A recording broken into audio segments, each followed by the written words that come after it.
Well, we now have a coalition government returned in a surprise result. So what are the key policies you'd like to see from them? Let's start down the other end. Stephen? Turi, I think the government went very hard on the economy, so I expect and hope they stick with that. You can't do anything else, you can't afford to do anything else unless you've got a strong economy. And some of the specifics that the Prime Minister kept talking about, apart from the overarching economic theme, was tax cuts, which is good. His view was it's better in our pockets than in the government's pockets, but it's better out of our pockets being spent. That'll grow the economy. And of course his assistance proposed for housing for first home owners. And I think that housing should be a good part of the government's agenda, but not just housing. The Property Council and all of us in this room represent a very big property sector. Housing's part of it, but so is the rest of it. Susan, what would you like to see?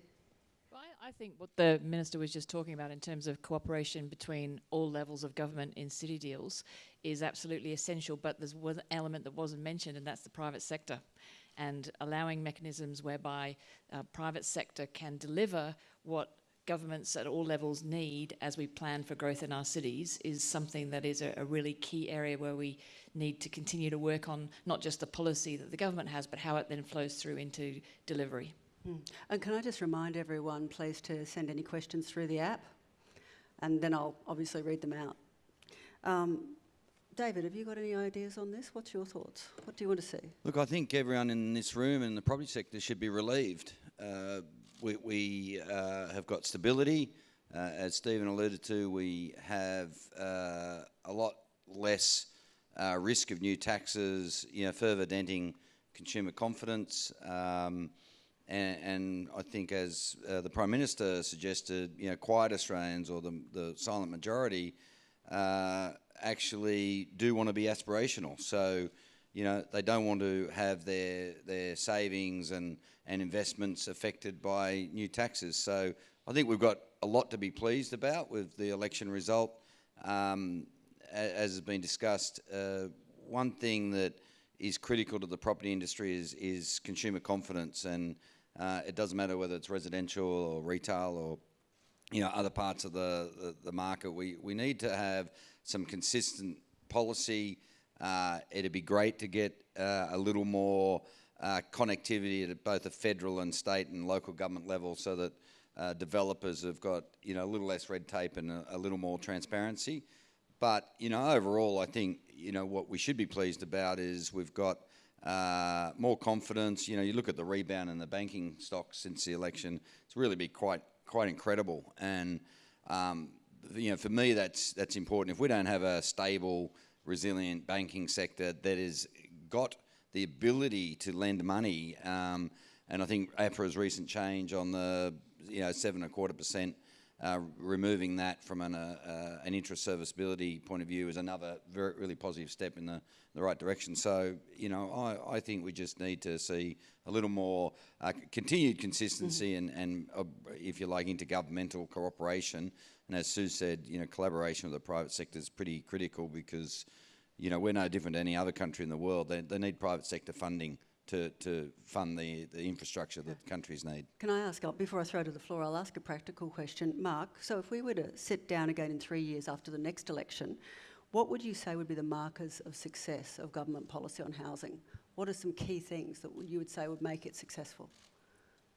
I'd say that a moderate recovery, rather than getting back into a situation where significant undersupply re-emerges. And I would suggest that clearly affordability remains a significant topic, and the infrastructure that the Minister was talking about can be a key enabler. That fast rail to Geelong is a good example. If you're really a 30-minute commute, clearly it opens up considerable increases in land supply, and when you do that, and if you plan that correctly, then that's really how you address affordability issues longer term. And also that goes to the productivity of the nation. If people are able to get to work and home again in 30 minutes or thereabouts, that has big ramifications for productivity, for satisfaction. We see more and more issues around things like mental health and sustainability of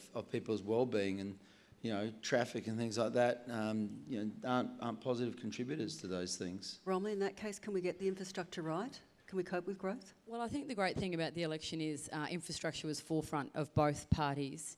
And what's really important, so if we look to 3 years' time on, what are the metrics and have we got it right, is we need continued reform. So reform has started, but we need continued reform.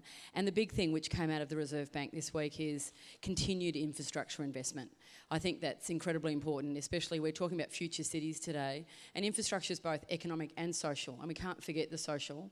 And when we're building these cities of the future, and when we talk about Western Sydney, for instance, we've got to take on both the economic and the social considerations in that. So it comes back to the point that I think everyone's made, is that joined up thinking between three levels of government. And there are examples of that, and I think Western Sydney Aerotropolis is a good one. But we need to see that all around Australia. So our investment in infrastructure has increased in our major cities, but what about our regional areas, our emerging cities?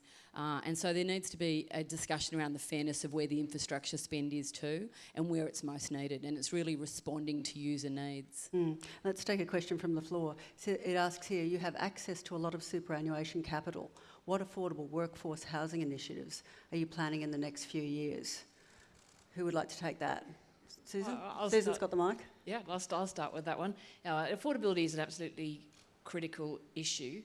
And as Mark was just alluding to, what we need in terms of a residential cycle is not runaway frothy markets again, because that just exacerbates the whole issue. But I'll just give you two examples of things that we're trying to do around affordability.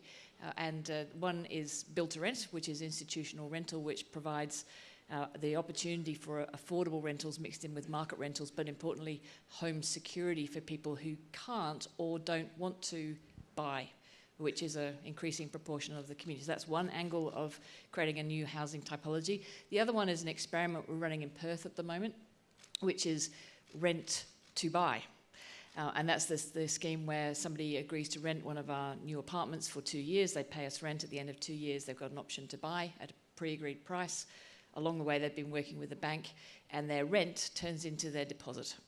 And so it's a nice way for people to get into the housing market when they find that first upfront saving for a deposit really challenging. Trying to tap into the same thing as the 5% deposit that the federal government announced, but having people do it privately through a rent, convert that into deposit to buy scheme. So those are just two examples of things that we're trying to do. On build to rent, given we have the Morrison government returned and we have issues with tax around that, will it only be affordable build to rent that will work now? Is the model across the board viable? I think it is viable, and it remains to be seen. I'm hopeful it works. I think it's a housing typology we need. The IRRs that we're modelling to are around 8% unlevered, and that's very comparable to an office asset, and potentially even where cap rates are in excess of what you could get out of prime office and prime retail. But we've got to prove it up, and so we are trying to prove it up by building the first one at Sydney Olympic Park, and we will see if the cash flow is what we think it will be. But it's a long game, and I've always positioned it that way. It's many, many years. Should we go back to a big picture question on cities? A year ago, Professor Greg Clark and Tim Moonan's analysis of Australian cities ranked our cities between 13th and 58th, and that was compared to 100 global cities. If I just go around and ask you, where do you expect Australia to be in the next 3 years, say another election cycle? Do you think our cities will go up the rankings or down? Stephen? I think they will go up, Turi. There's some great research around about livability, etc., but we've done some great research on innovation and talent indices, and it's amazing how Sydney, Melbourne, Brisbane, in that order, is coming up the ranks already. And innovation and the capacity to attract talent to your cities, talent being, highly skilled workers, not just through immigration policies, of course, but people who want to go and live at a certain city because they're appreciated. You can see the above trend in rental growth and capital attraction over the last 10 years. And I think it's just fascinating. If that continues, then you can see real benefit coming out of cities that are highly regarded. Romilly, that same report actually described Sydney, or described all the cities, as a low amenity, low livability model. So do you think it'll go up or down? So I think what's important is Infrastructure Australia put out a really great report, and we're about to do it again, called the Infrastructure Audit. So I know the statistics, sadly you don't, but what the important thing is about it is it looks at the challenges and the opportunities of infrastructure across all the elements in Australia. And I think what's important about the report, which will be soon coming out, is if all three levels of government and the private sector don't take into account the challenges that we are currently dealing with, and we are dealing with congestion, we're dealing with overcrowding on our trains, we've been talking about it all day today, so you know what they are. But there are also wonderful opportunities when we talk about technology and other things like reform. If we take on the opportunity of understanding the challenges and these opportunities, then I hope that Australian cities aren't just where they are now, but they are further up the scale. But that will take bold leadership by all three tiers of government to ensure that we put the right reforms in place to make that happen. Mark, are you an optimist or a pessimist? Well, you know I'm always an optimist, but no, they'll definitely go up, particularly in the cities, because there's a tremendous amount of infrastructure and amenity that's being added. I mean, you look at George Street, once the light rail opens up, you know, that's just redefining for Sydney, I believe, and I think there's over 1 million people that will benefit from that as well. And Melbourne's obviously got some important infrastructure coming on that will remove congestion. I was in Perth earlier in the week. That is definitely the city with the most potential, in my view. I mean, you've now got these amazing hotels and beautiful placemaking around the train station, Elizabeth Quay, and all these other areas that are totally redefined compared to where it was. And Brisbane, I guess, is hopefully with cross-city rail and things like that, about to catch up. Whether that all happens in 3 years or not, I don't know, but we've talked about this before. You look at Sydney with the North West Rail Link about to go live. Most people don't even realise that Rouse Hill will be less than 45 minutes from the city.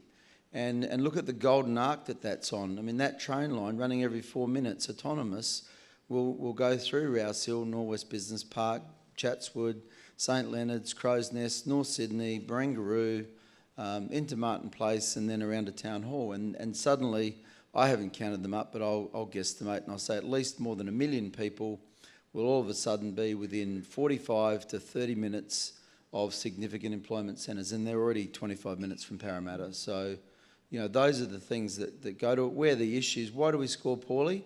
Because as soon as you get away from the inner city, the walkability scores die. And they die because, we've completely missed the missing middle. We haven't sensibly densified around our train stations.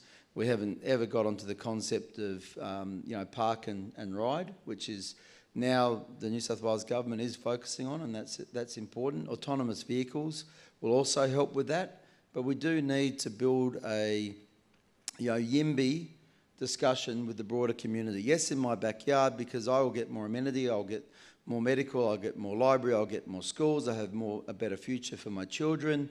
If I allow some appropriate amenity and some middle ring densification that is well planned.